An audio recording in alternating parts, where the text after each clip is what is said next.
about kung saan about nadala ko sa akong emosyon. Tama! Tama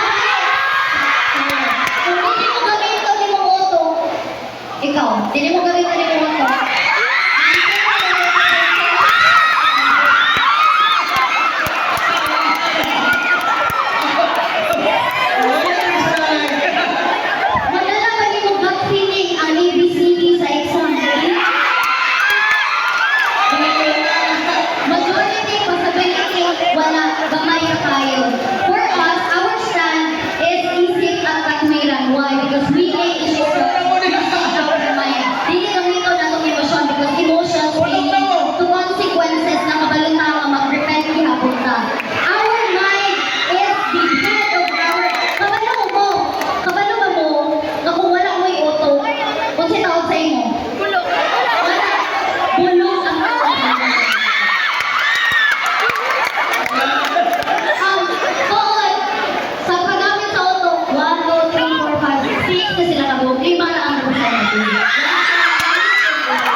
without your brain. But no, gut feeling is all about instincts. And instincts is fun. Kanagapkas sa iyong heart. Una sa diya. And also, kung saan yung data, pag wala kayo ito, kung sa'yo tawag sa iyo, bulok. Asa'y mas prefer mo, tawag ka bulok or heartless. Dali.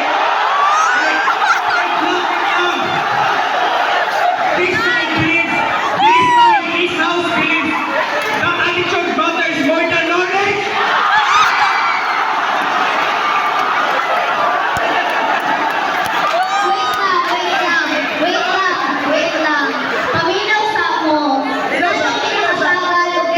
Ang mga tao, kay madala ba na inyong heart ang inyong kinabuhi? Asa ang education? Tama.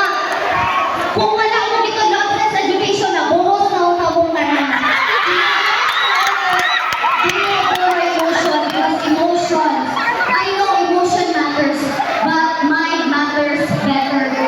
Mas nag-matter din ang mind. Kaya kung gawin ko na lang ito ang emotion, for example, kato, recklessness. Tama ba ito ang example? Pinagiganahan ba? Nag-talk ng tao education. Kung puro lang na education without our heart, mahimo na mag-lead na siya mahapong na ang tao.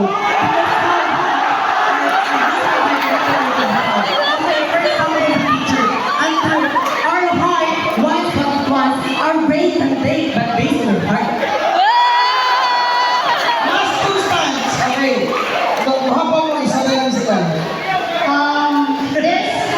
Mga example na ihatag ato. For example, teacher ka. Di ba kayo nakaklan din yung ang emotion na love, di ba yung isang hindi lang kay knowledge. Di ba lang? Pero ang saan ka rin mo kung love, di mo ang gibuhat, kung di mo gamit ang utok, mali gihapon. Mali gihapon because you decide with things na kinahanglan mo, you think truly. Di ba? Gitudlo na sa atong mga once you decide, think truly. Kung tama ba yung gibuhat, kung tama ba ang decide sa iyong heart. Kung wala ka nag-ingon na ayaw gamita iyong heart, nag-ingon na asa ang mas labaw. Mas labaw ang uto. Kaya sometimes we make reckless decisions just like what you did. Na nag-debate na dili tapos sabang kayo mo. No? Sabang kayo mo. Wala ko. No? Na siya katunaw lang ito. Nag-respeto ako sa nag-storya sa atumangan. Wala. No? Na siya. Kinahanglan na ito ang uto. Sige na. Una lang sa mga. Hindi na gusto ko kanina. Kailan ka matalikod? Hindi na ako hukom sa iyo. Alasaros. Hukumin na sila. Last. Okay, last stand, no? Last na stand, education pa.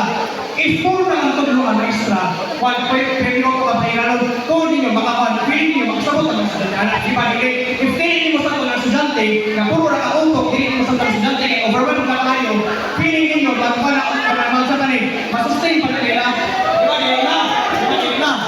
And also, ng empathy po na ipat po na ito. Sakto na ito sa dami na ito. Kanil na po na tumutok. Ano kay para ito sa last ng mga panahon kapag tumibok ang puso. Wala ka na ibang magagawa ko ito dito.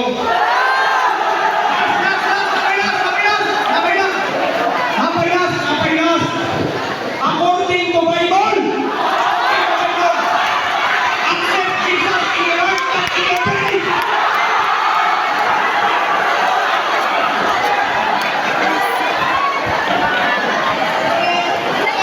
Last time. I am asking all the boys to please settle down first. So, in our own perspective, why don't mag-use man ang Bible din as a debate? Diba yun na lang, do not use God's name in vain. Diba? So, wala nila niyo kapag tumipog ang puso, wala kang magagawa kundi sumilito. Mauna, masakitan mo permente.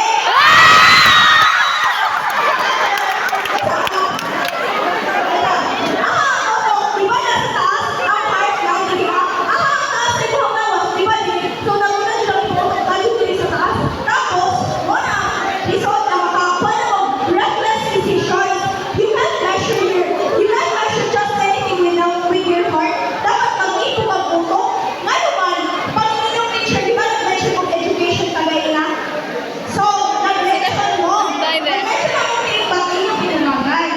So, one example ha. For example, your teacher is naghatag o dakong magrado sa estudyante nga masuhol sa iyong heart. Unsa mo ba yun?